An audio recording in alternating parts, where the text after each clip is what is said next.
What is a horizontal curve? We usually encounter a horizontal curve when we are on the road and then the road steadily turns to the left or to the right. Horizontal curves are one of the two important transition elements in geometric design for highways, along with vertical curves. A horizontal curve provides a transition between two tangent strips of roadway, allowing a vehicle to negotiate a turn at a gradual rate rather than a sharp cut. The design of the curve is dependent on the intended design speed for the roadway, as well as other factors including drainage and friction.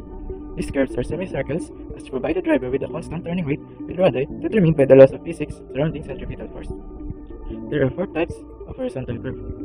The first type is the simple curve, which is an arc of a circle. It is the most commonly used. The radius of the circle determines the sharpness or flatness of the curve. The larger the radius, the flatter the curve. For example, for simple curve would be this road in Governor's Drive along the Manila Memorial Park in Las Vegas City, Cavite. The second type of horizontal curve is a compound curve. Surveyors often have to use a compound curve because of the terrain. This curve normally consists of two simple curves curving in the same direction and joined together. An example for compound curve is the Villas Access Road via Emilio Aguinaldo Highway in Las Vegas City, Cavite. The third type of horizontal curve is the reverse curve. A reverse curve consists of two simple curves joined together but curving in opposite directions. For safety reasons, the surveyor should not choose this curve unless absolutely necessary. Our example here would be this road in Molina Paliparan Road. The last type of horizontal curve is the spiral curve. The spiral is a curve with varying radius used on railroads and some modern highways. It provides a transition from the tangent to a simple curve or between simple curves in a compound curve. Our example here would be the Towers Road in ARC, Las Vegas City, Cavite. Vertical curve is the curve in a vertical alignment which is produced when two different gradients meet. It is used in highway street vertical alignment to provide a gradual change between two adjacent lines. During the design of vertical curve, the comfort, appearance, and security of the driver is considered. Vertical curves may be circular or parabolic curves, but their difference is negligibly small.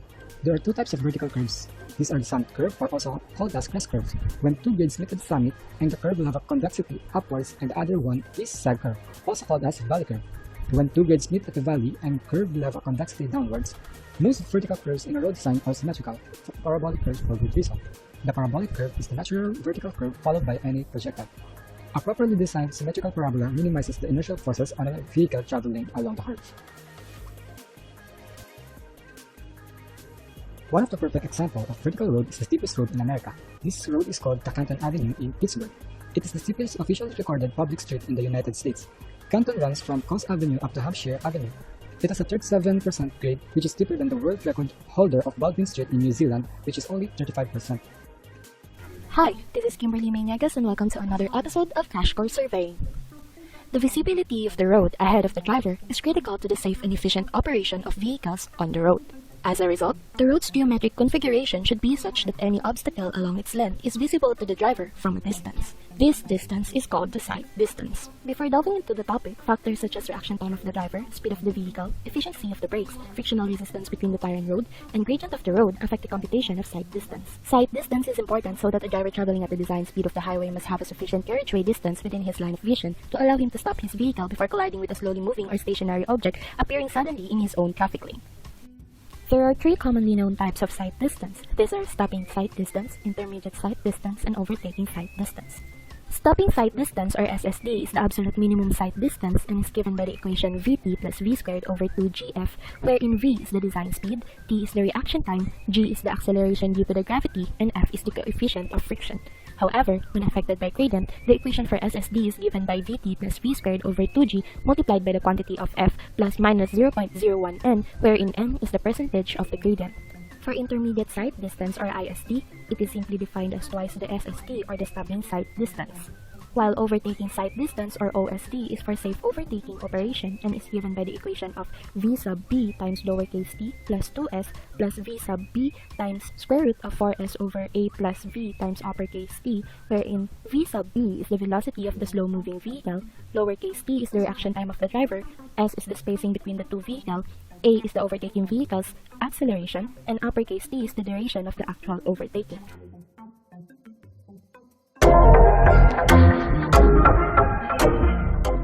Superelevation on the horizontal curve is one of the most important features in the construction of the roads. It is very essential to provide superelevation in roads for the safe movement of vehicles on the curved portion of the roads. It helps the fast-moving vehicles to safely pass through the curved portion of the roads with stability.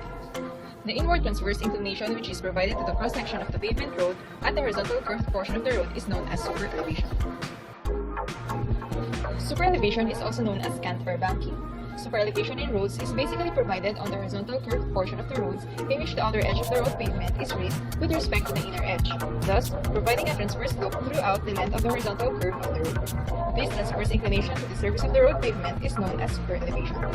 Purpose of providing superelevation in roads are as follows: to counteract the effect of centrifugal force acting on the moving vehicle, to prevent the damaging effect on the surface of the roads due to improper distribution of load on the roads, to help the fast-moving vehicles to pass through a curved path without overturning or skidding, to reduce the maintenance cost of the road on the curved portion, and to ensure the smooth and safe movement of vehicles and passengers on the curved portion of the roads.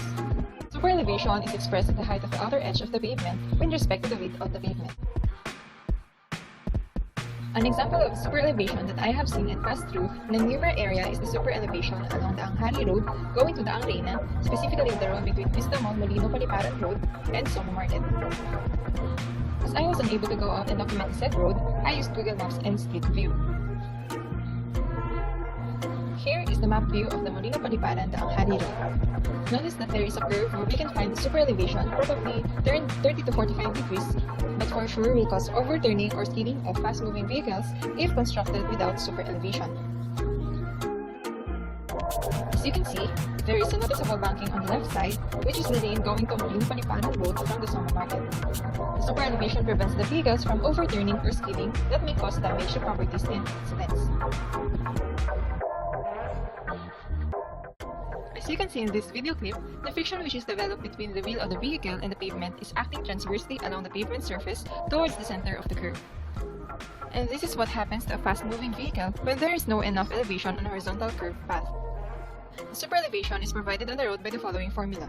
E plus F is equal to V squared over 127 times R, where E is the rate of superelevation, F is the design coefficient of lateral friction, which is equal to 0.15, G is the acceleration due to gravity, which is equal to 9.81 meters per second squared, and R is the radius of the curve.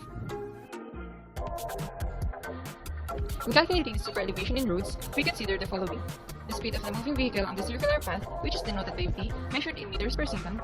The curve of the radius is R, measured in meters. And the forces which are acting on the vehicle while it is moving on the horizontal circular curve are as follows.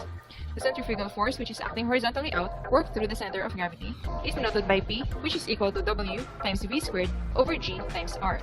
The weight of the vehicle, which is acting vertically downwards through the center of the gravity, is denoted by W. Using the formula of H, we can determine the height of the superelevation. Proper superelevation allows a vehicle to safely turn at high speeds and will make riders comfortable. As future civil engineers, we should create, improve, and protect the environment in which we live in, and this involves maintaining the overall safety of society in a number of ways. Have you ever dozed off in a car while on the road? How these roads and highways were built that connects us in our destination? Like how were those turns and curves were made and calculated? Let's see if we can answer your questions. Welcome to another episode of Surveying, a civil engineering wonder. This time I'm going to talk about the transition curve, which are also known as spiral curves. You know that roads consist of straight and curved lines, and those curves has different types and components, which allows them to be versatile in any situation. Now let's talk about spiral or transition curve. In an engineering construction, the surveyor often inserts a transition curve, or also known as the spiral curve, between a circular curve and the tangent to that curve. The spiral is a curve of varying radius used to gradually increase the curvature of the road or railroad. Spiral curves are used primarily to reduce skidding and steering difficulties by gradual transition between straight line and turning motion. It is also used to provide a method for adequately superelevating curves. The spiral curve is designed to provide for a gradual superelevation of the outer pavement edge of the road to counteract the centrifugal force of vehicles as they pass. The best spiral curve is one in which the superelevation increases uniformly with the length of the spiral from the tangent of the spiral, or the point where the spiral curve leaves the tangent. The curve of the spiral must increase uniformly from its beginning to its end. At the beginning, where it leaves the tangent, its curvature is 0. At the end, where it joins the circular curve, it has the same degree of curvature as the circular curve it intercepts. In this picture, you can see the geometry of the spiral curve. You can see the different parts of the spiral curve, such as the point where the change from the tangent to the spiral, the point where the spiral is connected to the circular curve, and the vice versa. Now we know what is a spiral curve, its purpose, and its geometry. Now, when do we use spiral curves in our road design? According to the Green Book of the American Association, State Highway, and Transportation Officials, spirals are recommended according to these values in Table 3-18. Beyond these values, the spiral doesn't add much value. This is based on the lateral offsets. If it's less than 2/3 of a foot, the value will be minimal because drivers will introduce a spiral transition on their own anyway. From table 3-18, as an example, at a design speed of 60 miles per hour, the maximum ranges for the use of a spiral curve transition is 1,822 feet. So for this example, if the curve has the ranges larger than 1,822 feet, you don't need to use a spiral transition. With this knowledge, we now possess the capability to build safer and more convenient roadways and railroads that will bring us to our destination. Now here are some of the examples of the application of spiral curves in the simple way and the gradual way. The first one is the Cloverleaf Interchange, which is located in Balintawak, Philippines, which is considered as the oldest interchange in the Philippines. While this one is from Chongqing, China, which is considered as the largest interchange in the whole wide world. Thank you for listening. That's all for today. Thank you.